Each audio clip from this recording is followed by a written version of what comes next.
Assalamualaikum warahmatullahi wabarakatuh. Halo, kami dari kelompok 13 akan menjelaskan materi tentang perpindahan kalor dan siklus air. Yang pertama, kita akan menjelaskan tentang pengertian dan perpindahan kalor. Sebelumnya, apa yang kalian ketahui tentang kalor? Kalor atau panas adalah energi yang berpindah dari suhu yang tinggi ke suhu yang rendah. Di sekitar kita ada benda-benda yang bisa menghantarkan panas atau konduktor, dan ada juga benda yang tidak bisa menghantarkan panas atau isolator. Benda-benda konduktor contohnya adalah besi, aluminium, air, dan juga timah. Sedangkan benda-benda isolator contohnya adalah kertas, kain, kayu, dan juga karet. Cara perpindahan kalor ada tiga, yaitu konduksi, konveksi, dan radiasi. Yang pertama ada konduksi. Konduksi adalah perpindahan panas melalui zat padat yang tidak ikut berpindah.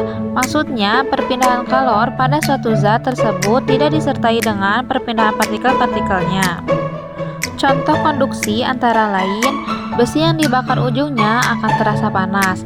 Lalu knalpot motor akan panas ketika mesin dinyalakan, dan tutup panci akan panas saat dipakai untuk memasak. Yang kedua ada konveksi. Konveksi adalah perpindahan panas melalui aliran zat pelantaranya ikut berpindah. Konveksi terjadi pada zat cair dan zat gas. Contoh konveksi antara lain, yang pertama gerakan turun naik ketika air dipanaskan, yang kedua angin darat dan angin laut, dan yang ketiga gerakan balon udara. Yang ketiga ada radiasi. Radiasi adalah perpindahan panas tanpa perantara. Radiasi biasanya disertai dengan cahaya-cahaya.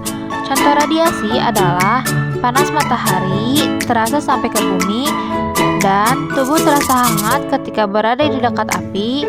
Yang terakhir, menetasnya telur unggas dengan lampu. Nah, anak-anak, itulah penjelasan tentang perpindahan kalor.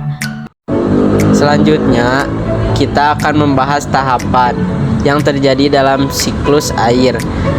Apa kalian tahu apa itu siklus air? Yap, siklus air adalah perubahan yang terjadi pada air secara berulang dalam suatu pola tertentu. Lalu, apa saja ya tahapan-tahapan yang terjadi dalam siklus air? Yuk, simak penjelasan berikut ini. Siklus air dimulai dari penguapan air. Penguapan dapat terjadi karena pengaruh energi panas matahari. Penguapan yang terjadi di laut, danau, sungai, atau waduk disebut evaporasi. Sedangkan penguapan yang terjadi pada tanaman disebut transpirasi. Lalu, uap air akan naik dan berkumpul di udara. Uap air tersebut kemudian mengalami kondensasi, pengembunan karena suhu dingin. Ketinggian udara, kondensasi membuat uap air menjadi butiran-butiran air dan membentuk awan. Kemudian, saat suhu udara ketinggian semakin dingin, maka akan membuat butiran air semakin berat. Butiran air tersebut kemudian jatuh ke permukaan bumi sebagai hujan atau presipitasi. Air hujan kemudian akan mengalami infiltrasi atau masuk ke dalam tanah. Air hujan yang tidak mengalami infiltrasi akan mengalir sebagai air permukaan. Air hujan yang jatuh ke tanah akan menjadi sumber air cadangan, dan dapat menjadi sungai bawah tanah. Sedangkan air permukaan akan mengalir menuju perut sungai, danau, dan perairan lainnya. Nah, itulah tahapan-tahapan yang terjadi dalam siklus air.